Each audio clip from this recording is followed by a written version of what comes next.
all of this was done by a new nation, one already grappling with a tension between the ideals, the ideas, the principles on the one side, and the institutional responsibilities of power.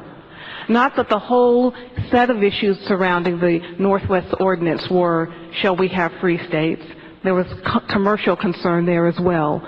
But even before the U.S. Constitution was signed, and after the Declaration of Independence, in its most important legislative act, the Continental Congress ruled and prefigured the whole issue of slavery, that it would ultimately be no more in the United States. Then let's move, thank you.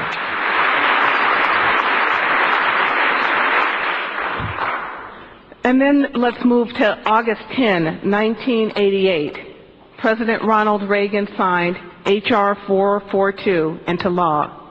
It acknowledged that the incarceration of Japanese Americans during World War II was unjust, mandated an apology, and required reparations. Based on the findings, and I'm going to read from that law, the findings of the Commission on Wartime Reallocation and Internment of Civilians, the purpose of the Civil Liberties Act of 1988, passed by Congress and signed by the President, with respect to persons of Japanese ancestry included, and let me mention a couple of things. To acknowledge the fundamental injustice of the evacuation, relocation, and internment of citizens and permanent resident aliens of Japanese ancestry during World War II. Also, it stated, to make more credible and sincere any declaration of concern by the United States over violations of human rights committed by other nations, that H.R. 422 had to be passed and signed into law. Thank you. To ignore Camp Ashraf and the atrocities that could take place in the context of the U.S. withdrawal from the region and the transfer of residents to Camp Liberty is to ignore the looming presence of morality and foreign policy. Liberty is something that was forged at the very beginning of this great nation, and the basket of ideas that gave birth to it, to its form of government, to its political institutions, and it is in fact a violation of the spirit of laws that have been signed in this very building and discussed here, such as that referring to the Japanese internment. I could go on with many examples, but I think just a couple of them pulling from U.S. history, not looking too far or too deep. We know that the United States has a moral purpose, and this issue is a moral issue, and to ignore it is to really violate who we are.